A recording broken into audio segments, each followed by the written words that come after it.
At 11:20, 15 minutes earlier than planned this morning because of the slow average speed over these past 2 days, the Tour de France left the Lac-De-Madine near Metz with another Frenchman, Stéphane Herlot, wearing the leader's yellow jersey. And missing from the peloton, Mario Cipollini, who is reported to have developed a fever yesterday, although it's also rumoured the Olympic Games are now his main target and he had never planned to finish this year's Tour de France. Herlot leads by 22 seconds, and Frédéric Moncassin, who led for a day, is now down to 6. The pre-race favourites are all pretty closely grouped in 7th to 12th, covered by a spread of 15 seconds. Five-time winner Miguel Indurain is often seen at the front, but so far has never attacked. The Frenchman Lange Jalabert, confident he can challenge in the Alps, has also laid low. Another favourite, the Danish champion Bjarne Riis, third last year, was an uncomfortable spectator of the pile-up in the final sprint yesterday. On the left, Riis held on to the barriers, avoiding the accident which could have so easily ended his tour. Of the two British riders, Chris Boardman is 13th and Max Chandry is 75th. The last man is the Colombian Castelblanco in 188th place. And today the Tour de France edges that little bit closer to the Alps with a finish here in Besancon, one of France's oldest cities. It dates back to 58 BC. It also had a great Roman influence and was the home of the famous French writer Victor Hugo. Well, the Tour first founded in 1905, 2 years after this great race was created. And in these past few visits, this will be the 16th, it's always been won by a sprinter. Last time out, Olaf Ludwig. Now the sprint opens and it's Olaf Ludwig who goes. He's got Musier pinned on his inside. The two fastest finishers together now. Musier in the pink. Ludwig is coming clear. He's going to get it. He's finally got the victory he's wanted. And it's a long ride today of 242 kilometres down to Besancon. A small fourth category climb coming soon after the start. Then follow 3 time bonus sprints and another fourth category hill just before the finish. And off to a good start for the GAN team at the first time bonus sprint at Vaucouleurs at 48.5 kilometres.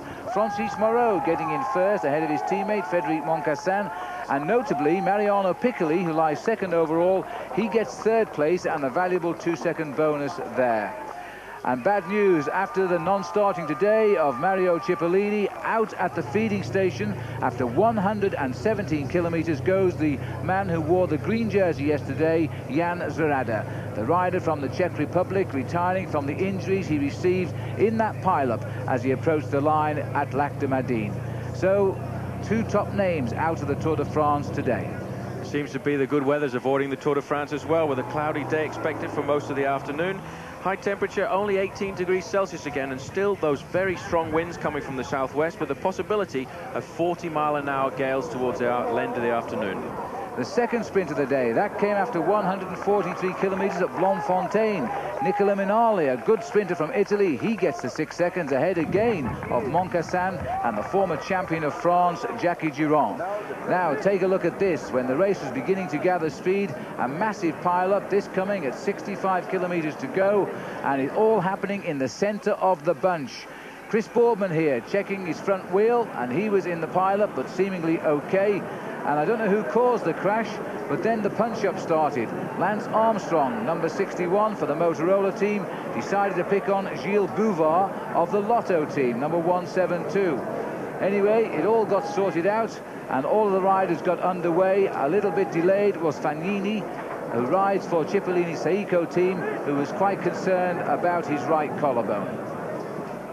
Well, now this man has opened up the attacks and he's gone out alone. It's Giuseppe Calcaterra, who is on the same team as Mario Cipollini, but without Cipollini in the race now, I guess, Paul, are going out to get their own spoils. Well, this team doesn't have a whole lot to do now that Mario Cipollini's abandoned, and this man is an extremely strong rider because he's one of the men behind getting Mario Cipollini to the last 200 or 300 metres in the right place. Now he's got a little bit of freedom, so he's trying to get clear of the main pack, knowing that he's no danger in the overall standings and hoping that they'll let him go. Well, his lead is nudging up towards the minute, and all that's on the front of the main field are the GAN team. Now, this rider is almost the last man in the race overall. He's conceded more than 17 minutes so far. Calcaterra, a stage winner in the other great tours, a stage winner in the Tour of Spain and in the Tour of Italy, but he's never won a stage of the Tour de France. The closest he's come is a second place in Revel. Now he's trying to ride the whole field off his wheel. On the day, they keep falling off, and a number of riders are retiring. Other names who have now retired, Ivan Gotti, who is ill, has gone. He was 5th in this race last year and was the sensation of the Tour in the opening 2 weeks. He got the yellow jersey as well. 500 metres to the sprint here in Frétigné. A small time bonus, which of course will not concern Calcaterra. He's much more interested now in building his lead, and then he'll go on to the climb near the end and hopefully build on that, and then he'll stay away to the finish. It's a long shot, but you've got to have a go. At the moment, he's in the region of 47 kilometres from the line. It's going to be a hard one, too, to stay away from this chasing bunch. It'll be interesting to see when the main field comes up to this line who starts to mix it in the sprint, because Nicola Milali has been quite well placed over the last couple of hotspot sprints, and it may well be that he is coming to form. This is a man who was a great sprinter, won the stage into Brighton in the Tour de France, and then went on to win several stages in the Tour of Italy. But at the start of this year, he was injured, and it may well be that he'll be the new sprinter to show himself in this year's Tour de France. In fact, that was the first time we really ever heard of Nicola Minali when he won that stage down in England, but now he's come back into his own as a top sprinter. Under the banner and the 6 seconds time bonus gone over to Giuseppe Calcaterra. He settles into what will be a long race. The actual rain has started again. It's even coming down at the finishing line at the moment. If it continues to rain at the finish, then the run into the actual line is quite dangerous. It's downhill and swoops left and climbs up to the finish. Here's the sprint now for the bonus points, and look at this now. We've got in second place in the yellow helmet there, Nicola Minali, but also watch out for the yellow jersey of Moncassin, because he's been popping off these sprints. He's had 2 second places so far, and I think he's queuing himself up to try and win this again. In fact, it's Mariano Piccoli, and Moncassin has gone over Piccoli. The yellow jersey is, of course, Stefan Erlo. I'm 24 hours out of date there. Erlo is the race lead. He's being washed away by the sprinters, though. And Moncassin is sprinting so well in this race. He's protecting the GAN team by taking these bonuses. He's going to take 3rd place on the line, and I think it's Abdu Japarov who took it rather easily, the 2nd place sprint. Yes, it was. There he is. And I feel that Abdu Japarov, Paul, is finding his old sprinting form these last couple of days, and the stage might be his soon. Well, once we get rid of riders like Mario Cipollini and obviously Zavarada like this morning, it could well be that Jamaluddin Abdu Japarov will become one of the fastest sprinters in the race.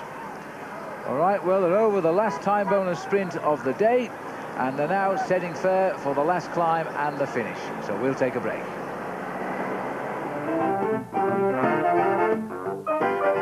After the break, the story of Charles Holland, the first ever British rider in the Tour de France back in 1937.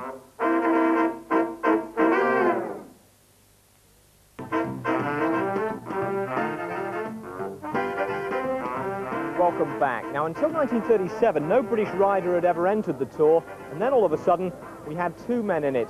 Charles Holland, who'd won a bronze medal at the 1932 Olympics, and Bill Burl. The Tour organisers added a French-Canadian, Pierre Gachon, and called the 3 of them the British Empire team. Unfortunately, the Empire crumbled pretty quickly. Gachon, evidently out of his league, gave up on the first day, and Bill Burl, who was injured in a crash, came in outside the time limit the day after, which left our Charlie on his own, almost literally, because without a backup team, he had to rely on the French organisers, or more often than not, the French people, for help. Now, of course, Phil Liggett hadn't been invented in those days, but luckily for us and for posterity, Charles Holland kept a diary.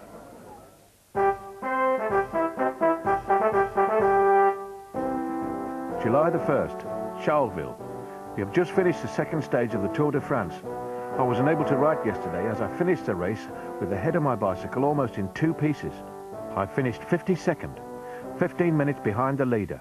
When I examined my machine, it was a wonder I had finished at all, as the head tube had 2 long splits in it. A few miles more and the forks would have left the frame. And Charles had more than just the behaviour of his bike to worry about. Lagging behind after a puncture the following day, he led in a group of riders racing to beat elimination. The problem was, no one would share the work with him. I was really annoyed, however, for so soon as the finish line was in sight, they all tried to sprint me. I felt so mad that they had taken me for a mug all this time that I slammed in the top gear, pushed all I knew, and squeezed through the crowd to win this minor sprint by a length. I finished 81st, 12 minutes behind the leader, and 10 other riders were behind me. I'm still in the Tour.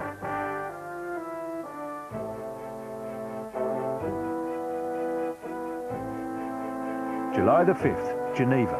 The climb up the Ballon d'Alsace seemed as though it would never end, and to make matters worse, there were scores of motor vehicles blasting forth fumes that choked us.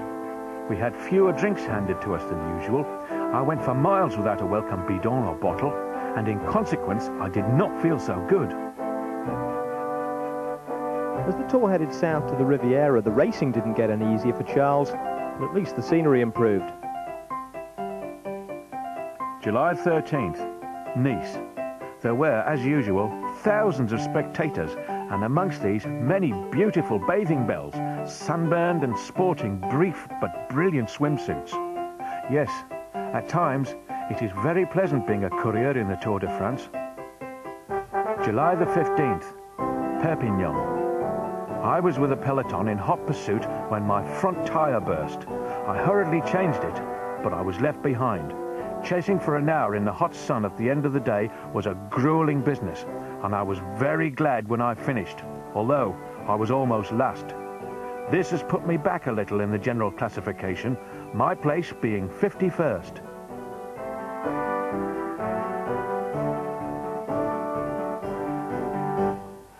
And we'll continue the diary of Charles Holland with Gary tomorrow.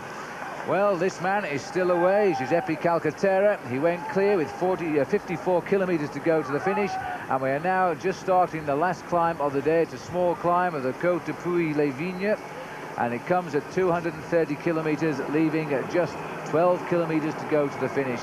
We're looking here at the back of the race, having just punctured and tried to come back. Imanaka, the only Japanese rider ever to take part in the Tour de France. He's having a little bit of a yo-yo time. He was off the back yesterday, and now he's had the bad luck to puncture. And as we watch the lone figure here of Calcaterra on the last climb of the day, he's in time trial mode, which reminds me that's what you should all be in, because on Sunday we'd like you to pick the winner of the mountain time trial between Bourg-Saint-Maurice and Val d'Isère. It's just over 30 kilometres.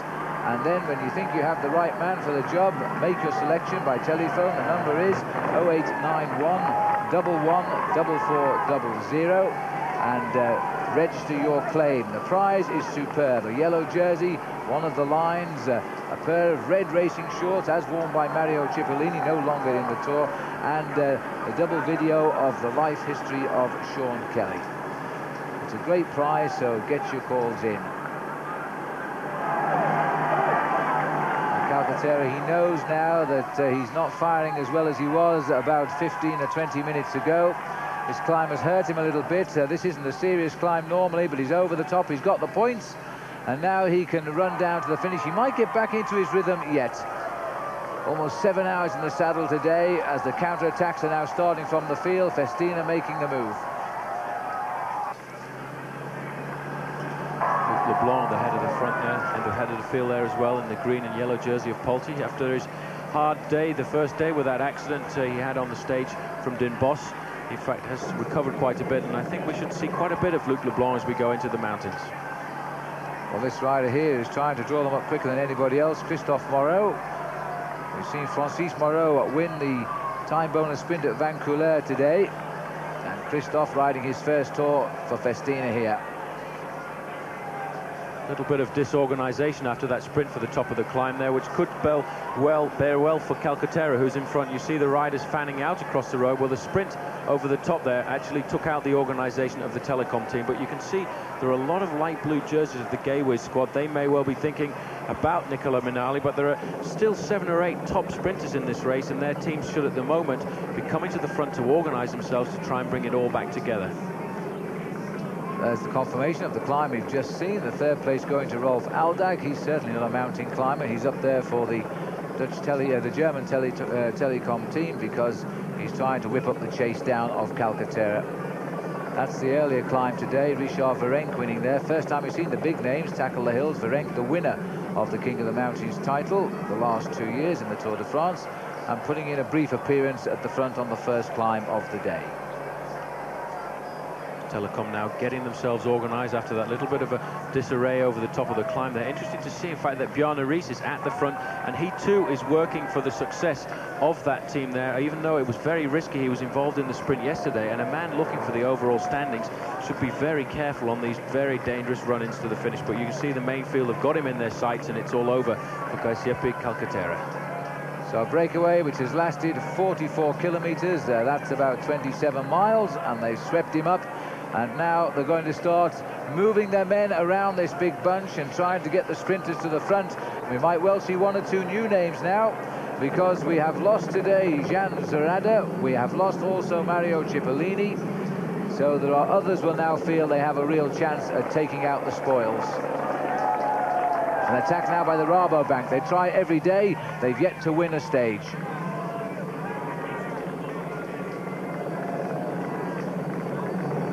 That's an excellent move to try and surprise the sprinters, but there's still an awful long way to go. More than 5 kilometres. This man is going to have to ride at 60 kilometres an hour over these last 5 kilometres if he feels that he can stay away from the chasing bunch. And I don't think that the Telecom have reacted too violently, because they'll leave this man out there and try and peg him back a little bit slowly. A crash has happened at the back of the bunch over the race radar. We don't know who's involved in it just for the moment, but that is always what happens when we come into this the cities. Decker waits to hear this week whether he's made the Olympic Games, but Brian Holm has just crashed. He's just been announced as part of the Danish team for the Olympic Games.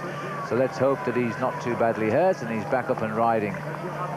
95% of the time, of course, they certainly do just that. Eric Decker, the new time trial champion of Holland, and now trying to time trial his way to victory as we race along the banks of the Doubs. And Decker just taking a little look through his arms there to see if he can see any wheels. Back out onto the wide boulevards, this great crowd on the bridges here. And there's the field right around behind him. They haven't been too disrupted by that crash. They're all very much together. It's going to be very hard for Decker to stay clear now, as the main field have got him very much in their sights, especially as the last 2 kilometres up here to the finish line is straight into a headwind, because the riders have turned round on themselves as they've come through town, and the wind, although it has dropped a little bit, is still unfavourable. And there's a little rise coming up shortly. It gives the impression of a long climb, but when he gets around the corner he will find it isn't. But even so, it is enough to send a shiver down the spine when you try to hold off all of the field in the Tour de France by about 5 seconds. There's the 3 kilometres banner. This is the start of the little climb. And he's certainly trying hard, Eric Decker. I remember so clearly the time he did finish second in the Olympic Games in Barcelona. On that occasion, all 3 riders in the group who crossed the line all threw their arms up. Gold, silver and bronze. That was 4 years ago, of course. And I'm sure Decker will be included in the team if he keeps trying like this for the Dutch riders. And I think he probably will ride the new time trial over there as well. But there's the field. They're all right behind him now. They know they've got him. They're on that little climb, which will shortly go downhill again. Then they're going to move in towards the finish. Immediately on the right, an attack by Paneria. And also on the other side of the road, I think an attack by Polti. Well, certainly there's one down there by the Paneria riders too. Everybody thinks that this is the great chance. This is the leapfrog to try and get clear. This is one of the Polti riders. It looks very much to me as if it's Uchikov, who we saw earlier in the race at the back of the field looking to the doctor. There's been so many crashes, but he hasn't got any gap at all. And now you can see a lot of the big names starting to move up in that group behind. Andre Schmil, again, whenever we get to the end of the stage, he's up in the front there looking for a chance to get a victory. Well, there wasn't a lot of point by that move from Uchikov. He had no teammates near him, and they've all swamped him and pushed him out of it. But now we've got the riders coming up from Mapei. And that is Michael Boger just behind there for Rabobank now. And inside 2 kilometres to go. This looks like it might be Andre Schmil from the Lotto team. Well, Schmil is always a man to have a go when it comes down to the last couple of kilometres. He hasn't got the super sprint that he had a few years ago, but you know at the moment he's got 10 or 15 metres clear, but still the reaction coming from the main field behind. I did catch a glimpse earlier there of Laurent Jalabert in the pink jersey from the Once squad, so he may well be having a try today. 5th or 6th position there is the pink jersey as well of Jamaluddin Abdujaparov. You can see the difference now when there are no recognised sprinters. Their teams aren't organising the attacks like they normally do. Everybody here fancies their chances. Now we've got Bjarne Riis, the champion of Denmark, third in the Tour last year, on the front. Pascal Hervé was the rider in the black helmet who came through briefly and went off the back down the centre. Now an attack again by Rabobank, and surely this team from Holland are now going to feel a little bit cocky because they have the firepower in this squad.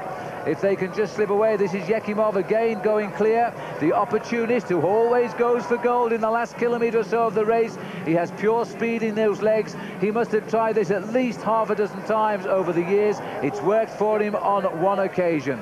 Well, he may well have surprised them this time. You see how he looked for the motorbike there. A lot of riders try and use the motorbike as a carrot in front of them. They aim at the motorbike. They don't think about anything else. They don't look behind them. But Ekimov really has slipped away from everybody at the moment. There was a reaction by, I think, Max Chianri trying to get across there. But still, you've got the pink jerseys of Telecom and time is running out. They've really got to put the big effort in now if they want to pull Vyacheslav Ekimov back into the fold. Well, Zabel is there. 3 men down for the German Telecom team. And that's the face of the teammate trying to get in there now, but also the champion of Belgium trying to break onto the scene, Johan Museo, and still Yekimov now trying to come up towards the finish, and Bjarne Riis is going to chase down Yekimov. Bjarne Riis gets him. Zabel's on the wheel of Bjarne Riis, the champion of Denmark. Now Riis, in fact, is leading out Zabel.